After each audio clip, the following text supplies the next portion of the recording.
Ashok pi ಸ್ಮಾರಕ ಕಾಲೇಜಿನಲ್ಲಿ ಪತ್ರಿಕೋದ್ಯಮ ವಿಭಾಗದ ವತಿಯಿಂದ ಉಪನ್ಯಾಸಕಿ ಅಂಜುಮ್ BS ಅವರ ಕಾಡುವ ಹುಡುಗನ ಹಾಡು ಚೊಚ್ಚಲ ಪುಸ್ತಕ ಲೋಕಾರ್ಪಣೆ ಕಾರ್ಯಕ್ರಮವನ್ನು ಕಾಲೇಜಿನ ಬಹುಮುಖಿ ಸಭಾಂಗಣದಲ್ಲಿ ನಡೆಸಲಾಯಿತು.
ಹೊಳೆಹೊನ್ನೂರು ಪ್ರಥಮ ದರ್ಜೆ ಕಾಲೇಜಿನ ಸಹ ಪ್ರಾಧ್ಯಾಪಕರಾಗಿರುವ ಡಾಕ್ಟರ್ ಭಾರತಿ ದೇವಿ ಅವರು ಪುಸ್ತಕ ಲೋಕಾರ್ಪಣೆ ಮಾಡಿ ಮಾತನಾಡಿದರು. ಅಂಜುಮ್ ಅವರ ಬರಹಗಳು ಮುಕ್ತಾಯಕ್ಕನವರ ಬರಹಗಳನ್ನು ಮತ್ತೊಮ್ಮೆ ನೆನಪಿಸುತ್ತವೆ.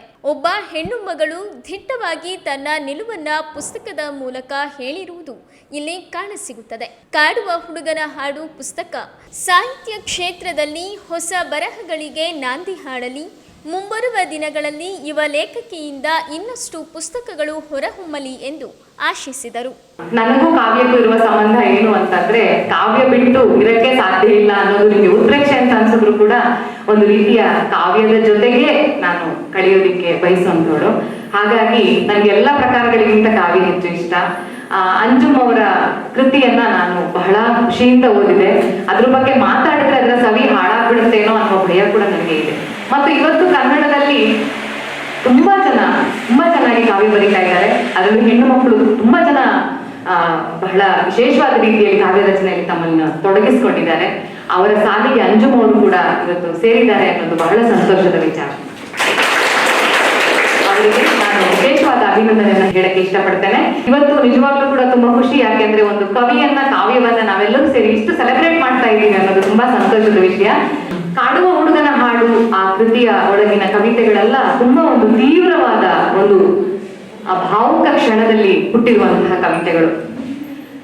ಈ ರೀತಿಯಲ್ಲಿ ಬರೆದಿರುವ ಕವಿತೆಗಳಿಗೆ ಕನ್ನಡದಲ್ಲಿ ಬಹಳ ದೊಡ್ಡ ಇತಿಹಾಸ ಇದೆ.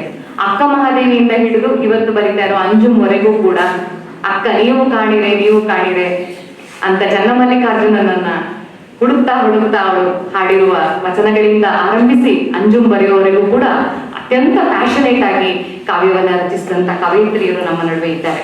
ಈ ಕವಿತೆಗಳ ವಿಶೇಷತೆ ಅಂತ ಹೇಳೋದಾದ್ರೆ, ಇಲ್ಲಿ ಒಬ್ಬ ಹೆಣ್ಣು ತನಗೆ ಅನಿಸಿದ ಒಂದು ಭಾವನೆಯನ್ನ ಬಹಳ ನೇರವಾಗಿ ದಿಟ್ಟವಾಗಿ ಅಭಿವ್ಯಕ್ತಪಡಿಸ್ತಾ ಇರೋದು ಬಹಳ ಮುಖ್ಯವಾದ ಸಂಗತಿ ಅಂತ ಅನ್ಸುತ್ತೆ. ನನ್ಗೆ ಇವ್ರ ಕವಿತೆ ಓದಿದಾಗ ಮತ್ತೆ ನೆನಪಾಗ್ತಾ ಇದ್ದಿದ್ದು ಮುಕ್ತಾಯಕ್ಕ ಅವರ ಕವಿತೆಗಳು. ಮುಕ್ತಾಯಕ್ಕ ಶಾಂತರಸ ಅವರ ಮಗಳು ಅನೇಕ ಗಜಲ್ಗಳನ್ನ ಕನ್ನಡಕ್ಕೆ ಕೊಟ್ಟಂಥವ್ರು. ಬಹುಶಃ ಈ ಭಾಗಕ್ಕೆ ಹೆಚ್ಚು ಅವರ ಪರಿಚಯ ಇಲ್ಲ. ಅವರು ಕೂಡ ಅಷ್ಟೇ ಪ್ಯಾಷನೇಟ್ ಆಗಿ ತಮ್ಮ ಪ್ರೇಮದ ಸುತ್ತನೆ ಕವಿತೆಗಳನ್ನ ಬರೆದಂಥವ್ರು.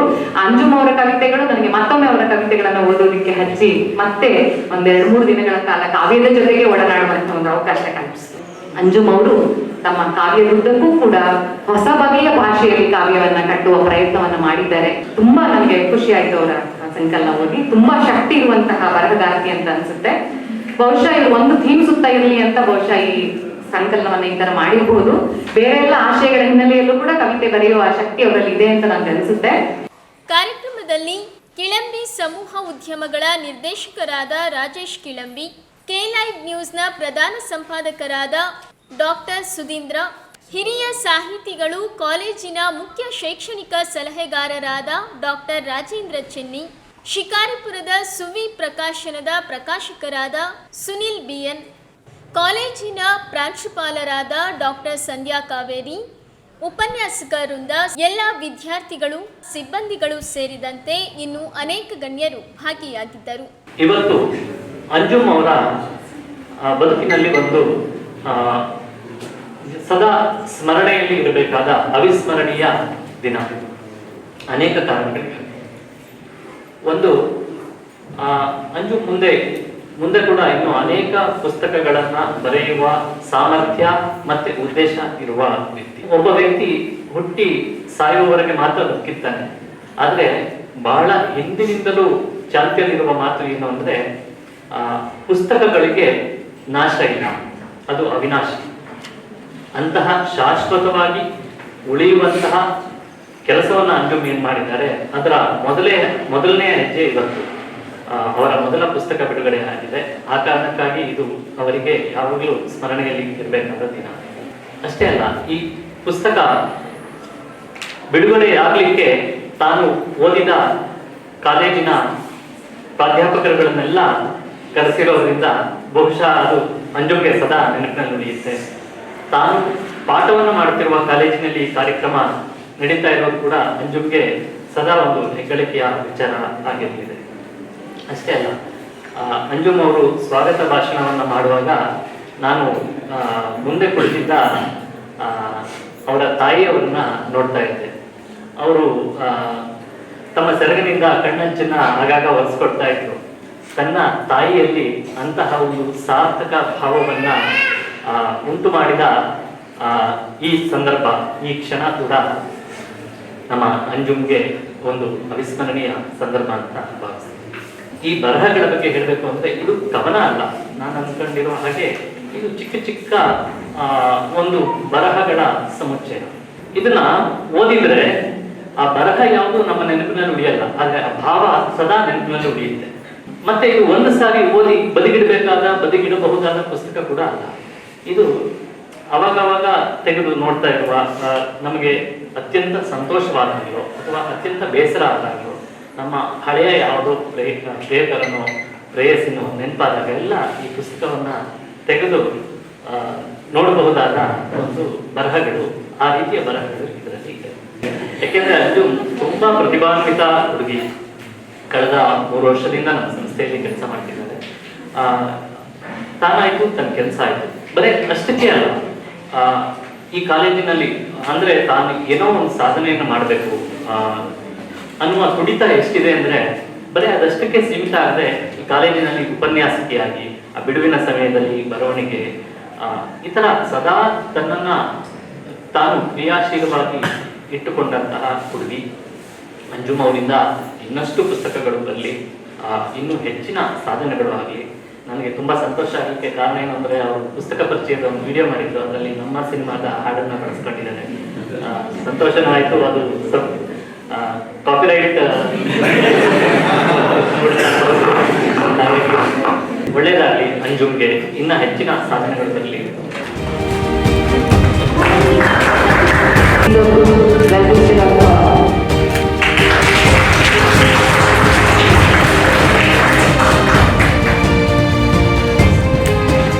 ಅವರ ಬರಹದ ಪರಿಚಯ ಆಗಿದ್ದು ಅವರು ಪತ್ರಿಕೆಗಳಿಗೆ ಬರಿತಾ ಇದ್ದಾಗ ಅವುಗಳನ್ನೆಲ್ಲ ನಾನು ನೋಡ್ತಾ ಇದ್ದೆ.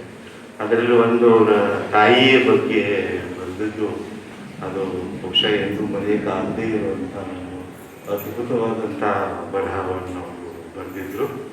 ನಾನು ಅವ್ರಿಗೆ ಹೋಗಿ ಹೇಳಿದೆ, ಅದು ಯಾರು ಓದಿದ್ರು ಕೂಡ ಇದು ಒಬ್ಬ ತುಂಬ ಪ್ರತಿಭಾವಂತ ಬರಹಗಾರನಿ. ಅಂದರೆ ಬರೆಯುವಂಥ ಶೈಲಿ ಗೊತ್ತಿದೆ ಅಂತಲ್ಲ, ಅವರು ತಮ್ಮ ಮನಸ್ಸಿನ ಆಳದಿಂದ ತಾಯಿಯ ಬಗ್ಗೆ ಬರೆದಿರುವಂಥದ್ದು ನಾನು ಓದಿರುವಂಥ ಲೇಖನಗಳಲ್ಲೇ ಬಹಳ ಒಳ್ಳೆಯ ಲೇಖನ ಅಂತ ಅಂದ್ಕೊಂಡಿದ್ದೀನಿ. ಕಥೆಗಳನ್ನು ಅವರು ಬರೀತಾರೆ ನನಗೆ ಇವತ್ತೇ ಗೊತ್ತಿರಲಿಲ್ಲ. ಒಂದು ಮಾತನ್ನು ಹೇಳ್ತಾರಲ್ಲ, ಮನುಷ್ಯನಿಗೆ ಮೊದಲು ಬಂದ ಭಾಷೆನೇ ಕಾವ್ಯ ಅಂತ. ಗದ್ಯ ಅವೆಲ್ಲ ಆಮೇಲೆ ಬಂತು. ಮನುಷ್ಯ ಕುಲ ಹುಟ್ಟಿದಾಗ ಮನುಷ್ಯನಿಗೆ ಬಂದಿರೋ ಮೊದಲ ಭಾಷೆನೇ ಕಾವ್ಯ. ಹೀಗಾಗಿ ಒಂದು ವಯಸ್ಸಿನಲ್ಲಿ ಕೊನೆಯ ಪಕ್ಷ ಒಂದು ಪದ್ಯವನ್ನಾದರೂ ಬರೆಯೋದು ಕಡ್ಡಾಯವಾಗಿ ಎಲ್ಲರೂ ಮಾಡಬೇಕಾಗಿರುವಂಥದ್ದೇ ಅಂತ ನಾನು ಅಂದ್ಕೊಂಡಿದ್ದೆ. ಕೆಲವು ವರ್ಷಗಳ ಹಿಂದೆ ನಾನು ಮೊದಲೇನು ಹೇಳ್ತಾ ಇದ್ದೆ ಅಂದರೆ, ಆ ವಯಸ್ಸಿನಲ್ಲಿ ಒಂದ್ಸಾರಿ ಆದರೂ ಪ್ರೀತಿ ಮಾಡಬೇಕು, ಒಂದು ಪದ್ಯ ಆದರೂ ಬರೀಬೇಕು ಅಂತ ಹೇಳ್ತಾ ಇದ್ದೆ. ಇತ್ತೀಚೆಗೆ ಸ್ವಲ್ಪ ಹಿರಿಯರನ್ನು ನೋಡಿದ ಮೇಲೆ ಆ ಮಾತನ್ನು ಹೇಳ್ತಾ ಇಲ್ಲ. ನೀವು ಪದ್ಯವನ್ನು ಬರೀಲೇಬೇಕು. ಇಲ್ಲೆಲ್ಲ ನೀವು ಓದ್ತೀರ ಸಾಹಿತ್ಯವನ್ನು. ನಮ್ಮಿಡೀ ನಮ್ಮ ಒಂದು ಸಂಪ್ರದಾಯನೇ ಹೇಗಿದೆ ಅಂತಂದರೆ, ನೀವೇನು ಮಹಾನ್ ಸಾಹಿತಿಯಾಗಿ ಸಿಂಹಾಸನದ ಮೇಲೆ ಕೂಡ್ಬೇಕಾಗಿಲ್ಲ. ನಿಮ್ಗೇನು ಅನಿಸುತ್ತೋ ಅದನ್ನು ಒಬ್ಬ ಮನುಷ್ಯ ಇನ್ನೊಬ್ಬರ ಜೊತೆ ಮಾತಾಡೋ ಹಾಗೆ ಬರೆದಿದ್ರೆ ಅದೊಂದು ದೊಡ್ಡ ಸಾಧನೆ ಅಂತಲೇ ನಮ್ಮ ಸಂಪ್ರದಾಯದಲ್ಲಿ ನಾವು ಅಂದ್ಕೊಂಡು ನಿಂತಿದ್ವಿ. ಹತ್ತನೇ ಭಾರತೀದೇವಿ ಅವರು ತುಂಬ ಚೆನ್ನಾಗಿ ಮಾತಾಡಿದ್ರು ಇವತ್ತು. ಅವರು ಹೇಳ್ತಾ ಇದ್ದಾಗ ಆ ಮಾತುಗಳು ನನ್ನ ಮನಸ್ಸಿಗೆ ಬಹಳ ಇಷ್ಟವಾಯಿತು. ಈ ಪದ್ಯಗಳನ್ನು ನನಗೆ ಕುತ್ಕೊಂಡು ನೋಡಿದೆ ಅಷ್ಟೇ.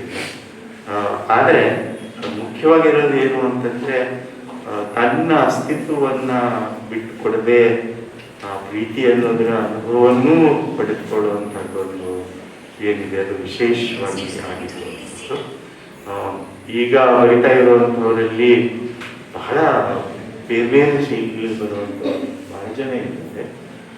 ಇವರು ಇನ್ನು ಮುಂದೆ ಕೂಡ ತಮ್ಮ ಕಾವ್ಯದ ಬರಹವನ್ನು ಮುಂದುವರಿಸಲಿ ಅಂತ ನಾನು ಹಾರೈಸ್ತೇನೆ. ಅದರ ಜೊತೆಗೆ ತಮ್ಮ ಅನುಭವಗಳನ್ನು ಕೂಡ ನೀವು ಬರೀತಾನೆ ಹೋಗುವುದು ಬಹಳ ಮುಖ್ಯ ಇದೆ. ಏಕೆಂದರೆ ನಮ್ಮ ಸಮಾಜ ಹೇಗಿದೆ ಅಂದರೆ, ಕೆಲವು ಸಾಮಾಜಿಕ ಲೋಕಗಳ ಅನುಭವಗಳೇನಿರುತ್ತಲ್ಲ ಅದು ನಮ್ಮ ಕೈಗೆ ಸಿಕ್ಕದೇ ಇಲ್ಲ.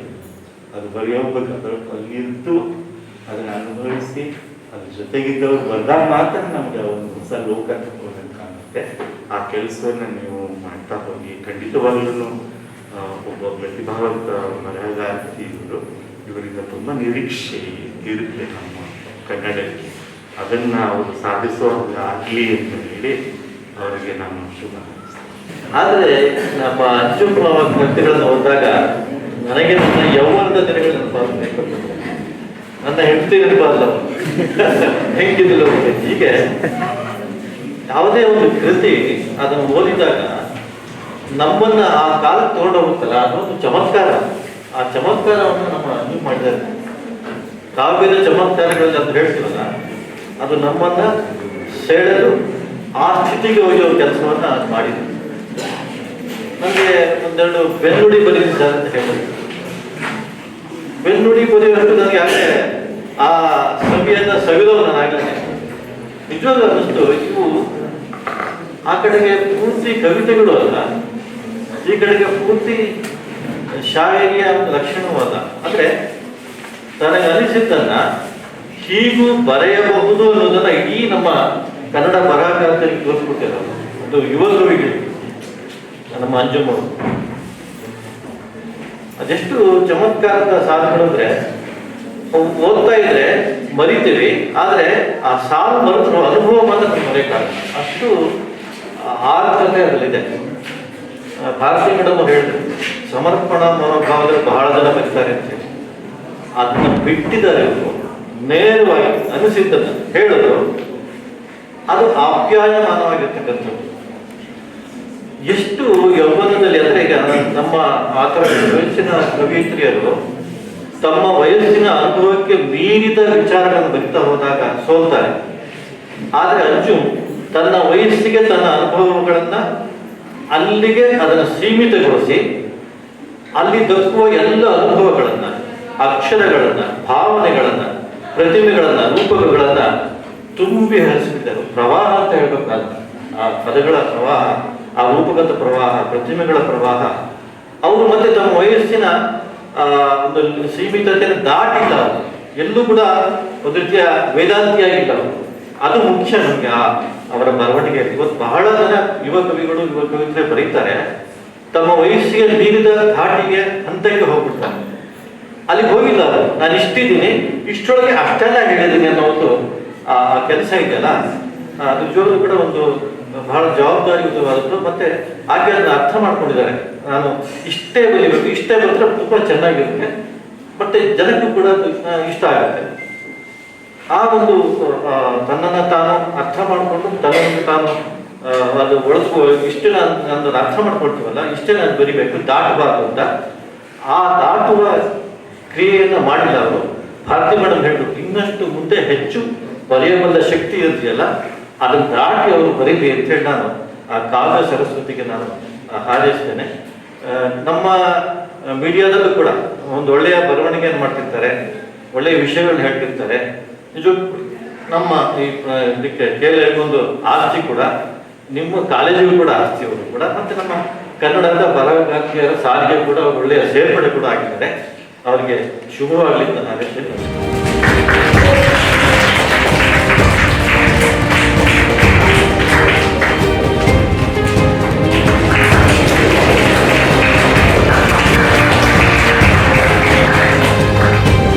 ಫಸ್ಟ್ ನನಗೆ ಫೋನ್ ಮಾಡಿ ಸರ್ ಹಿಂಗೆ ನಮ್ಮ ಫ್ರೆಂಡ್ ಅಂಜುಮ್ ಅಂತ ಅವ್ರು ಒಂದಿಷ್ಟು ಪದ್ಯಗಳನ್ನ ಬರೆದಿದ್ದಾರೆ ಸರ್, ಪ್ರಕಟ ಮಾಡಬೇಕು. ಆಯ್ತು ಮಾಡೋಣ. ಅವ್ರು ಆಗಲಿ ಹೇಳ್ತಾ ಇದ್ರು ಹೊಸಬ್ರದ್ದು ಯಾರು ಮಾಡಲ್ಲ ಹೀಗೆ ಅಂತ. ಅದು ಸತ್ಯ. ಈಗ ನಾವು ಯಾರಾದ್ರೂ ಪುಸ್ತಕ ಮಾಡ್ಬೇಕು ಅಂತ ಹೇಳಿದಾಗ ಅವ್ರು ಯಾರು ಅವರೆಲ್ಲ ಪರಿಚಯ ಇದಾರ, ಪುಸ್ತಕ ಹೋಗುತ್ತಾ ಈ ತರ ಎಲ್ಲ ಯೋಚನೆ ಮಾಡ್ತಾರೆ. ಆದ್ರೆ ಎಲ್ಲರೂ ಹಂಗೆ ಯೋಚನೆ ಮಾಡಿದ್ರೆ ಹೊಸಬ್ರಿಗೆ ಅವಕಾಶ ಕೊಡೋರು ಯಾರು ಅನ್ನೋದು ನಂದು ಯಾವಾಗಲೂ ಪ್ರಶ್ನೆ. ಆಮೇಲೆ ಹಡುಬ್ರಿಗೆ ಈ 10 ಹಡದವ್ರಿಗೂ 1 ಹಡಿಯೋರ್ಗೂ ವ್ಯತ್ಯಾಸ ಇದೆ. ಈಗ ಮೊದಲನೇ ಹೆರಿಗೆ ಇದು ಅಂಜುಮ್ ಅವರು, ಹಂಗಾಗಿ ಸಂಭ್ರಮ ಜಾಸ್ತಿ ಅಲ್ವಾ? ಇಲ್ಲಿ ನಾವೆಲ್ಲ ಸಂಭ್ರಮಿಸ್ತಾ ಇದ್ದೀವಿ. ಅದೇ 10ನೇ ಮಗು ಅಂದ್ರೆ 9ನೇದಾಗಿದೆ 10ನೇದು ಆಗದ್ ಬಿಡು ಅಲ್ವಾ? ಆ ತರ ನಿರುತ್ಸಾಹ ಇರುತ್ತೆ. ನಾನು ಯಾವಾಗ್ಲೂ ಒಂದು ಉತ್ಸಾಹವನ್ನ ಬಯಸ್ತೀನಿ. ಆ ಕಾರಣಕ್ಕಾಗ ನಾನು ಹೊಸಬ್ರಿಗೆ ಮಾಡ್ತೀನಿ. ಮೇ ಬಿ ಅಂಜು ಒಂದ್ 3 ದಿವಸ ನಿದ್ದೆ ಮಾಡಿಲ್ಲ, ಅವ್ರಿಗೆ ಏನೋ ಒಂಥರ ಕಷ್ಟ. ಒಂದಿನ ಜನ ನಿದ್ದೆ ಮಾಡೋಕ್ಕೂ ಬಿಟ್ಟಿಲ್ಲ, ಅಷ್ಟು ಕಾಟ ಕೊಡ್ತಿರ್ತಾರೆ ನೋಡಿ. ಈ ಸಂಭ್ರಮನ ನಾವು ಯಾರೋ ಪ್ರಸಿದ್ಧ ಲೇಖನ ನೀವು ಮಾಡಿದಿರಂದ್ರೆ ಹೆಚ್ಚು ಕಮ್ಮಿ ಆದ್ರೆ ನಾವೇ ಬ್ಯಾನರ್ ಮಾಡ್ಕೊಂಡು, ನಾವೇ ಇನ್ವಿಟೇಷನ್ ಮಾಡ್ಕೊಂಡು, ನಾವೇ ನ್ಯಾತ್ ಹಾಕಿ ಅವ್ರಿಗೆ ಕೂರಿಸಿ ನಾವು ಕಾರ್ಯಕ್ರಮ ಮಾಡ್ಬೇಕಾದ್ರೆ ನಮ್ಮೆಲ್ಲೂ ಒತ್ತಡ ಇರುತ್ತೆ. ನಂಗೆ ಯಾವಾಗ್ಲೂ ಇದೇನ್ ಅನ್ಸುತ್ತೆ ಅಂದ್ರೆ ನಮ್ಗೆಲ್ಲ ಅದು ಅವರೇ ಮಾಡ್ಬಿಡ್ತಾರೆ ನೋಡಿ. ನೀವು ಈ ಮದುವೆ ಬಂದ್ರೆ ಇವಾಗೆಲ್ಲ ನೋಡ್ತಾ ಇದ್ರಿ, ಪ್ರೀ ವೆಡ್ಡಿಂಗ್ ಶೂಟ್ ಮಾಡಿಸೋದು, ಒಂದ್ ಮಗು ಹುಟ್ಟಿದ್ರೆ, ಪ್ರೆಗ್ನೆಂಟ್ ಆಗಿದ್ರೆ ಎಲ್ಲದಕ್ಕೂ ಪ್ರೀ ವೆಡ್ಡಿಂಗ್ ಶೂಟ್ ಮಾಡಿಸ್ತಾರೆ. ಇವರು ಅತ್ಯಂತ ಖುಷಿಯಿಂದ, ಅತ್ಯಂತ ಸಂಭ್ರಮದಿಂದ ಪುಸ್ತಕ ಬಿಡುಗಡೆಗೆ ಒಂದು ಒಳ್ಳೆ ಪ್ರೀ ವೆಡ್ಡಿಂಗ್ ಮಾಡಿದ್ದಾರೆ ಅಲ್ವಾ? ಒಂದು ಹೊಸ ಪರಂಪರೆಯನ್ನ ಹುಟ್ಟಾಕಿದ್ದಾರೆ. ಅಂದ್ರೆ ನನಗೆ ಇನ್ನೂ ಒಂದು ನಂಬಿಕೆ ಏನಂದ್ರೆ, ನಾವೆಲ್ಲ ಹುಡುಗರಿಂದ ಹಿಂಗೆ ಇದ್ವಿ, ಏನಾದ್ರೂ ಮಾಡ್ಬೇಕು ಅನ್ನೋ ಒಂದು ಹುಚ್ಚುತನ ಅವರಿಗೆಲ್ಲ ಏನಿದೆಯಲ್ಲ, ಇದರಿಂದ ಯುವಕರಿಗೆ ಇರುವಂತ ದೊಡ್ಡ ಶಕ್ತಿ ಅಂದ್ರೆ ಸಮಯ ಮತ್ತು ಆಸಕ್ತಿ. ಏನಾದ್ರೂ ಮಾಡ್ಬೋದು ಅನ್ನೋ ನಿರೀಕ್ಷೆ ನಂಗಿದೆ. ಹಾಗಾಗಿ ಏನಾದ್ರು ಮಾಡೇ ಮಾಡ್ತಾರೆ ಅಂತ ನೋಡಿ. ಇವರು ಚಿನ್ನದ ಪದಕವನ್ನ ಗಳಿಸಿದ್ದಾರೆ. ಈ ಚಿನ್ನದ ಹುಡುಗಿಯರ ತುಂಬಾ ಪುಸ್ತಕಗಳನ್ನು ಮಾಡಿದ್ದಾರೆ. ನಾವು ವಿಭಿನ್ನವಾಗಿ ಯೋಚಿಸಿದ್ರೆ ಖಂಡಿತ ಯಶಸ್ಸನ್ನ ಸಾಧಿಸಬಹುದು ಅಂತ. ಇಲ್ಲಿ ಪದ್ಯಗಳನ್ನ ನಾನು ಆಗ್ಲಿಂದ ಕುತ್ಕೊಂಡು ಯೋಚನೆ ಮಾಡ್ತಾ ಇದ್ದೀನಿ. ಅಂಜುಮ್ ಅವರ ಈ ಪದ್ಯಗಳು ಬಹಳ ಜನ ಅವರ ವಿದ್ಯಾರ್ಥಿಗಳಿಗೆ ಅಸ್ತ್ರವಾಗಬಹುದು ಅನ್ನುವ ಇದು ನನಗಿದೆ. ಇದು ಬರೇ ಹುಡುಗಿರಿಗೆ ಅಷ್ಟಲ್ಲ, ಹುಡುಗರಿಗೂ ಅಸ್ತ್ರ ಆಗತ್ತೆ. ಯಾಕೆಂದ್ರೆ ಕೆಲವೊಂದು ಪದ್ಯಗಳನ್ನ ಓದಿದ್ರೆ ಇದು ಹುಡುಗಿಗೆ ಹೇಳ್ತಾ ಇದ್ರು, ಹುಡುಗಂಗೆ ಹೇಳ್ತಾ ಇದ್ರು ಅನ್ಸಲ್ಲ. ಇಬ್ಬರಿಗೂ ಲಾಭ ಇದೆ. ಯಾರಿಗಾದ್ರೂ ಕಳಿಸ್ಬೋದು ನಾಳೆ ಮೆಸೇಜ್ ಅಲ್ಲಿ. ಇಲ್ಲಿ ನೋಡಿ, ಉದಾಹರಣೆಗೆ, ನನ್ನ ಷೇರು ಮಾರುಕಟ್ಟೆ ನೀನೇ, ನೀ ಮುಗುಳ್ನಕ್ಕರೆ ಅದೇ ಲಾಭ, ಸಿಟ್ಟ ಆದರೆ ಅದೇ ನಷ್ಟ. ಇದು ಹುಡುಗರು ಹೇಳ್ಬೋದು, ಹುಡುಗಿನೂ ಹೇಳ್ಬೋದು ಅಲ್ವಾ? ಈ ತರದ ನನ್ಗೆ ಅನ್ಸುತ್ತೆ ಅಂಜುಮನ್ನ ಹೆಸರನ್ನು ತೆಗೆದು ಇದರಲ್ಲಿರೋ ಅವಳ ಐಡೆಂಟಿಟಿ ಅಂದ್ರೆ ಜೆಂಡರ್ ಐಡೆಂಟಿಟಿ ಆಗೋ ಪದ್ಯಗಳನ್ನು ತೆಗೆದ್ರೆ ಹುಡುಗನ ಹೆಸರು ಹಾಕಿದ್ರು ಹೌದು ಅನ್ನುವಂತ ಒಂದಿಷ್ಟು ಪದ್ಯಗಳಿದೆ. ಅಂಜುಮ್ ಅವರು ಈಗಾಗಲೇ ನಮ್ಮ ಕೀಳಂಬಿ ಸರ್ ಅವರು ಹೇಳಿದಾಗೆ ಅವರ ತಾಯಿಗೆ ಕೊಟ್ಟಂತ ಬಹುದೊಡ್ಡ ಉಡುಗೊರೆ. ಯಾಕೆಂದ್ರೆ ಅವರ ತಾಯಿಯೂ ಸಹಿತ ತುಂಬಾ ಚಾಲೆಂಜಿಂಗ್ ಆದ ಲೈಫ್ ಅನ್ನ ಎದುರಿಸ್ತಾ ಬಂದಿದ್ದಾರೆ, ಮಗಳನ್ನ ಬೆಳೆಸಿದ್ದಾರೆ. ಹಾಗಾಗಿ ಅವ್ರಿಗೆ ಕೊಟ್ಟಂತ ದೊಡ್ಡ ಒಂದು ಉಡುಗೊರೆ. ಹಾಡುವ ಹುಡುಗನ ಹಾಡಿನ ಜೊತೆಗೆ ಹುಡುಗಿಗೆ ಕಾಡಿದ ಹುಡುಗನ ಹಾಡುಗಳು ಅನ್ಸುತ್ತೆ ಅಲ್ವಾ? ಅದು ಯಾವ ಹುಡುಗ ಇರಲಿ ಅವ್ರು ಹೇಳಿದ್ದಾರೆ. ತುಂಬಾ ಚೆನ್ನಾಗಿದೆ. ನನ್ನ ಒಂದು ರಿಕ್ವೆಸ್ಟ್ ಏನಂತ ಹೇಳಿದ್ರೆ, ದಯಮಾಡಿ ಈ ಪುಸ್ತಕಗಳನ್ನ ಕೊಂಡು ಓದಿದ್ದಾರೆ ನಾವು ಇನ್ನೊಂದಿಷ್ಟು ಇಂಥ ಹೊಸ ಪ್ರತಿಭೆಗೆ ಅವಕಾಶ ಮಾಡಿಕೊಡಕ್ಕೆ ಸಾಧ್ಯ ಆಗುತ್ತೆ. ಹೇಗಿದೆ ಅನ್ನೋದಕ್ಕೆ ಒಂದು ಸಣ್ಣ ಝಲಕ್ ನೀವೆಲ್ಲರೂ ಇಷ್ಟಪಡ್ತೀರಾ ಅನ್ನೋದಕ್ಕೆ. ಯಾರಿಗಾದ್ರೂ ನೀವು ಬಾಡಿಗೆ ಕೇಳ್ತೀರಾ? ಇಲ್ಲಿ ಇವರು ಬಾಡಿಗೆ ಕೇಳ್ತಾರೆ ಅವ್ರ ಹುಡುಗನಿಗೆ. ಯಾಕಂತೆ ಮನಸ್ಸಿನಲ್ಲಿ ಸಂಚಾರ ಮಾಡಿದ್ದಕ್ಕಂತೆ ಇಂಥ ಇಂಟ್ರೆಸ್ಟಿಂಗ್ ವಿಷಯಗಳನ್ನ ಹಾಕಿದ್ದಾರೆ. ಆಮೇಲೆ ಹೇಳ್ತಾರೆ, ನಿನ್ನ ನೋಡಿದ್ರೆ ನನ್ ಗತಿನೇ ಹೀಗಾಗಿದೆ, ನಿಮ್ಮನೆ ಕನ್ನಡಿ ಗತಿ ಏನಾಗಿರ್ಬೇಡ. ಇಂಥ ಹಲವಾರು ಇಂಟ್ರೆಸ್ಟಿಂಗ್ ಸಣ್ಣ ಸಣ್ಣ ಕವನಗಳು ಇಲ್ಲಿವೆ. ಮೇಡಮ್ ಹತ್ರ ಕೇಳ್ತಾ ಇದ್ದೆ, ಭಾರತಿ ಮೇಡಮ್ ಹತ್ರ, ಏನ್ ಹೇಳೋದು ಇಂಥ ಕವನಗಳು? 2 ಲೈನ್ ಅಷ್ಟೇ ಇದೆ ಅಲ್ಲ, ಮುಕ್ತಕಗಳು ಅಂತ ಹೇಳಿದ್ರು ಅವರು.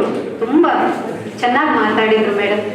ಹೇಗಿರ್ಬೇಕು ಕವನಗಳು, ಅಥವಾ ಪ್ರೀತಿ ಅನ್ನೋದು ಹೇಗಿರ್ಬೇಕು, ಹೇಗಿದ್ರೆ ಉತ್ತಮ ಅನ್ನೋದನ್ನ ಬಹುಶಃ ಇವತ್ತಿನ ಯುವ ಜನರಿಗೆ ಒಂದು ರೀತಿಯಲ್ಲಿ ಸಂದೇಶದ ರೀತಿಯಲ್ಲಿ, ಒಂದು ರೀತಿಯ ಕಿವಿಮಾತಿನ ರೀತಿಯಲ್ಲಿ ಭಾರತೀದೇವಿ ಮೇಡಮ್ ಹೇಳಿದ್ದಾರೆ.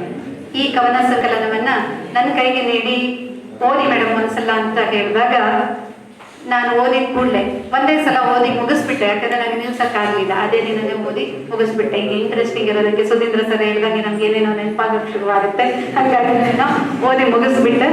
ಓದಿ ಮುಗಿಸಿದ ಕೂಡಲೇ ಮೆಸೇಜ್ ಹಾಕಿದೆ, ಚೆನ್ನಾಗಿತ್ತು ಕವನಗಳು, ಈ ಪುಸ್ತಕ ನಮ್ಮಲ್ಲೇ ಬಿಡುಗಡೆ ಆಗಲಿ. ಎರಡು ಕಾರಣ. ಒಂದು, ನಮ್ಮ ಪತ್ರಿಕೋದ್ಯಮ ವಿಭಾಗ ಅತ್ಯಂತ ಚಟುವಟಿಕೆಯ ಲವಲವಿಕೆಯ ಒಂದು ವಿಭಾಗ. ಈ ವರ್ಷದ ಕೊನೆಯ ಕಾರ್ಯಕ್ರಮ ಬಹುಶಃ, ಯಾಕಂದ್ರೆ ನಾವು ನಾಡಿದ್ದು ಆನ್ಯುವಲ್ ಡೇ ಮಾಡ್ತಾ ಇದ್ದೀವಿ, ಅದರ ಮೊದಲೇ ಕೊನೆಯ ಕಾರ್ಯಕ್ರಮವಾಗಿ ಈ ವಿಭಾಗದೇ ಕಾರ್ಯಕ್ರಮ ಆಗಲಿ ಅಂತ ಹೇಳುವಂತ ಒಂದು ಆಸೆ ಇತ್ತು. ಅದಲ್ಲದೆ ಇನ್ನೊಂದು ಮುಖ್ಯವಾದಂತಹ ಕಾರಣ, ಪುಸ್ತಕ ಬಿಡುಗಡೆ ನಮ್ಮ ಕಾಲೇಜ್ನಲ್ಲಾದ್ರೆ ಒಂದಷ್ಟು ಒಳ್ಳೆ ಜನರು ಬರ್ತಾರೆ, ಒಳ್ಳೆ ಮಾತುಗಳನ್ನ ಕೇಳೋದಕ್ಕೆ ನಮ್ಮ ವಿದ್ಯಾರ್ಥಿಗಳಿಗೆ ಅವಕಾಶ ಆಗುತ್ತೆ ಅಂತ ಅದಕ್ಕೆ ಅವಕಾಶ ಮಾಡಿಕೊಟ್ಟಿದ್ದಾರೆ. ಅಂಜು ಭಾರತೀದೇವಿ ಮೇಡಮ್ ಅನ್ನ ಕರೆಸಿ, ಸುಧೀಂದ್ರ ಸರ್ ಶಾಖಾಹಾರಿ ನಮ್ಗೆಲ್ಲ ಮನಸ್ಸಿಗೆ ಇಳಿಸಿದಂತ ಫಿಲಮ್, ಅವರನ್ನ ರಾಜೇಶ್ ಕಿಳಂಬಿ ಅವರು ಬರಲಿ ಅಂತ ಆಸೆ ಇತ್ತು. ಈ ಮೂಲಕ ಅವರು ಇಲ್ಲಿಗೆ ಬರುವಂಗಾಯ್ತು. ಸುನೀಲ್ ಸರ್ ಅವರು ಮಾತಾಡಿದ್ರು. ಇದೆಲ್ಲ ಆಗ್ಲಿ ಅನ್ನುವಂತ ಆಶಯದೊಂದಿಗೆ ಕೂಡ ಈ ಪುಸ್ತಕ ಇಲ್ಲೇ ಬಿಡುಗಡೆ ಆಗಲಿ ಅಂತ, ಮತ್ತೆ ಮೊದಲ ಪುಸ್ತಕ ನಮ್ಮ ವಿಭಾಗದಿಂದ, ನಮ್ಮ ಕಾಲೇಜಿಂದೇ ಆಗಲಿ ಅಂತ ಅದಕ್ಕೆ ವಿದ್ಯಾರ್ಥಿಗಳು ಈ ಕಾರ್ಯಕ್ರಮವನ್ನು ತುಂಬಾ ಚೆನ್ನಾಗಿ ಪೋಣಿಸಿದ್ದಾರೆ. ಬಹಳ ಎಕ್ಸಾಮು, ಆಮೇಲೆ ಬೇರೆ ಬೇರೆ ಕಾಂಪಿಟೇಷನ್ಗಳು, ಇದರ ಮಧ್ಯೆ ಕೂಡ ಅತ್ಯಂತ ಚಟುವಟಿಕೆಯಿಂದ ನಮ್ಮ ಪತ್ರಿಕೋದ್ಯಮ ವಿಭಾಗದ ವಿದ್ಯಾರ್ಥಿಗಳೇ ಅತ್ಯಂತ ಚೆನ್ನಾಗಿ ಈ ಕಾರ್ಯಕ್ರಮವನ್ನು ರೂಪಿಸಿದ್ದಾರೆ. ಅವರಿಗೆ ಕೂಡ ನಾನು ಈ ಸಂದರ್ಭದಲ್ಲಿ ಅಭಿನಂದನೆಗಳನ್ನು ಹೇಳ್ತಾ ಇದ್ದೇನೆ. ಅಂದು ಈ ಮಟ್ಟಕ್ಕೆ ಬರೋದಕ್ಕೆ ಅವರ ತಾಯಿ ಕಾರಣ, ಅವರ ಕುಟುಂಬದವರ ಕಾರಣ, ಎಲ್ಲರೂ ಸೇರಿ ಈ ಕಾರ್ಯಕ್ರಮವನ್ನು ಚಂದಗಾಣಿಸಿದಿರಿ. ಕಾಲೇಜಿನ ಪರವಾಗಿ ನಿಮಗೆಲ್ಲರೂ ಕೂಡ ವಂದನೆಗಳನ್ನ ಹೇಳ್ತಾ ಇದ್ದೇನೆ. ಮಕ್ಕಳು ಮೊಬೈಲ್ ಅಲ್ಲಿ ಮುಳುಗಬಾರ್ದು, ಇಂಥ ಬರಹಗಳಲ್ಲಿ ಮುಳುಗಬೇಕು ಅನ್ನುವಂಥ ಆಶಯ ನಮ್ದೆಲ್ಲ ಕೂಡ. ನಿಮಗೆ ಹೃದಯಕ್ಕೆ, ಮನಸ್ಸಿಗೆ ತೋಚಿದ ವಿಷಯಗಳನ್ನ ಹೇಗೆ ಬರೀಬಹುದು, ಈಗೂ ಬರೀಬಹುದು ಅನ್ನೋದಕ್ಕೆ ಒಂದು ಮಾದರಿಯನ್ನ ಅವರು ತೋರಿಸ್ಕೊಟ್ಟಿದ್ದಾರೆ. ಅದು ಸಾರ್ಥಕ ಆಗಲಿ ಅಂತ ಹೇಳ್ತಾ ಎಲ್ರಿಗೂ ಮನಸ್ಸಿ ನನ್ನ ಮಾತುಗಳನ್ನ ಮುಗಿಸ್ತಾ ಇದ್ದೇನೆ.